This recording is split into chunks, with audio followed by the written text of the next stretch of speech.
अस्सलामुअलैकुम, मेरा नाम डॉक्टर आयशा है। फिर आपके सामने हाजिर है एक न्यू डिस्कशन के साथ। आज का जो टॉपिक है हमारा वो रिलेटेड है आईयूडी, यानी कि बच्चे की पेट में डेथ होने की क्या वजूहात हैं, वो हम थोड़ी सी डिटेल में डिस्कस करेंगे। उससे पहले हमारे चैनल को लाइक, सब्सक्राइब और शेयर करना ना भूलें।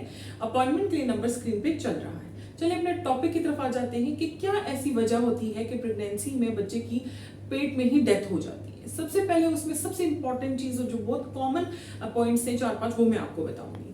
अगर कंसीव करने से पहले माँ को ब्लड प्रेशर है या शुगर है और वो कंट्रोल्ड नहीं है, अगर कंट्रोल्ड है भी तो प्रेगनेंसी के बाद वो एग्रीवेट हो जाती है, बढ़ जाती है, तो आपने उसके लिए खास ख्याल रखना होता है। उसमें क्या होता है, ब्लड प्रेशर या शुगर दोनों में, कि आपकी प्लेसेंटा, सबसे पहले तो मैं आपको बता दूं कि प्लेसेंटा अवल को कहते हैं, जो कि माँ और बच्चे के दरमियान एक कनेक्शन होता है, यानी कि ब्लड सप्लाई, जो गंदा खून होता है वो बच्चे से बाहर लेके जाता है और जो साफ और अच्छा खून होता है माँ से बच्चे को प्रोवाइड कराते होता है।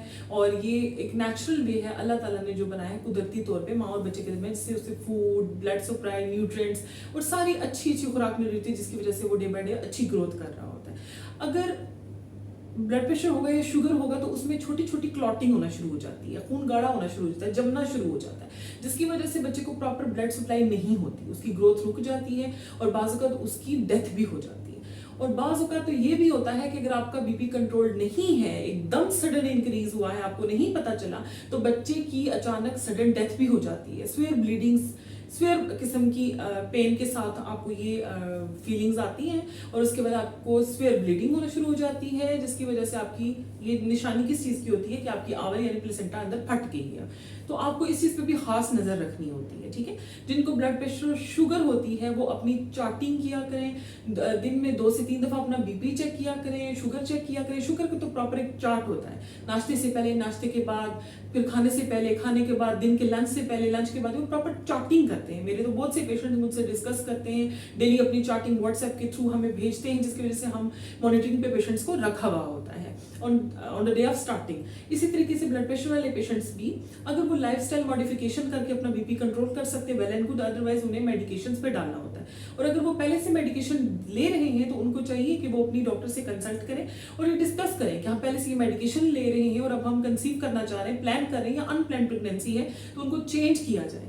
क्या वो बच्चे के लिए सेफ होंगी, उसमें कोई बनावटी नुक्स तो नहीं होंगे, क्योंकि एक वजह जो है बच्चे के पेट में फोत होने की, वो उनकी बनावटी नुक्स की वजह भी बन सकती है, वो होती है, उसकी वजह से भी बच्चे की डेथ हो सकती है। जो बनावटी नुक्स होते हैं बच्चे में, वो भी एक्सपर्ट आपका स्कैन करते हैं, जो कि हम रेडियोलॉजिस्ट के पास प्रेफर करते हैं। आफ्टर 18 वीक्स, 18 to 22 वीक्स के दरमियान वो स्कैन होता है। उस पर पता चल जाता है कि बच्चे के सारे अज़ा पूरे हैं, कोई किडनी प्रॉब्लम्स तो नहीं है, हार्ट इश्यूज तो नहीं है, वेल्स वगैरह पूरे हैं, ब्लड फ्लो ठीक है, डॉप्लर्स वगैरह भी कराए जाते हैं, जिनमें अगर हो कि माँ को ब्लड प्रेशर है या फिर उसको कोई हार्ट इशू है, तो वहाँ से सारी चीज़ें क्लियर हो जाती हैं उसमें कि सब चीज़ें अगर प्रॉपरली ठीक नहीं है, बनावटी इन चीज़ों में, इन सिस्टम्स में नुक्स है, तो बच्चे की अंदर डेथ हो सकती है।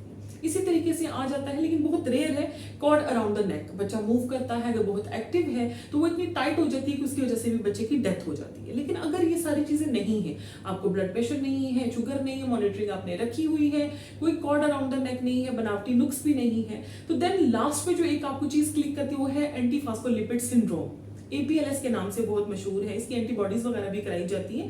बार बार आपकी मिसकैरेजेस होने की वजह भी हो सकती है और बच्चे के अंदर डेथ होने की वजह इसलिए हो सकती है कि इसकी वजह से खून गाढ़ा हो जाता है, आपके छोटे छोटे क्लॉट्स बन, जैसे कि मैंने आपको बताया कि बीपी और शुगर में भी क्लॉटिंग होना शुरू हो जाती है आपकी प्लेसेंटा यानी अवल में, और बच्चे को प्रॉपर ब्लड सप्लाई नहीं मिलती, न्यूट्रिएंट्स नहीं मिलते, तो ये भी बहुत बड़ी वजह है। और जिनको इस तरह की बीमारी होती है और अगर रूल आउट हो चुकी है, सही टाइम पे डायग्नोज हो चुकी है, तो उनको हम खून पतला करने की मेडिकेशन स्टार्ट से ही देना शुरू कर देते हैं। लेकिन अगर उनकी 2 से 3 से ज्यादा आईयूडीज हैं, यानी कि पेट में बच्चे की डेथ है, तो हम उनको इंजेक्टेबल्स पे भी डालते हैं, जो कि स्किन पे लगते हैं। नाम तो मेडिकेशंस के हम यहाँ नहीं ले सकते, लेकिन आपने अच्छे से अच्छा मेडिकेशन की कंपनी यूज करनी है, अच्छे से अच्छा ब्रांड यूज करना है, उसमें कोई कॉम्प्रोमाइज नहीं करना है। लोकल मेडिकेशन तो बिल्कुल भी आप यूज नहीं करेंगे।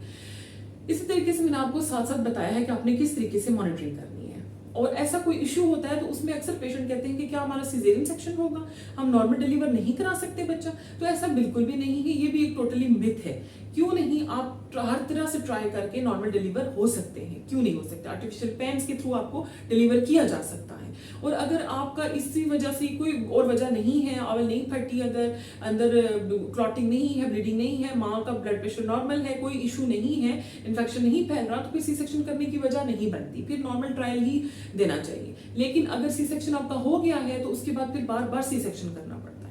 होप सो आपको हमारी वीडियो पसंद आई होगी। इसी के साथ इजाजत दें, अपना ख्याल रखें, अल्लाह हाफिज।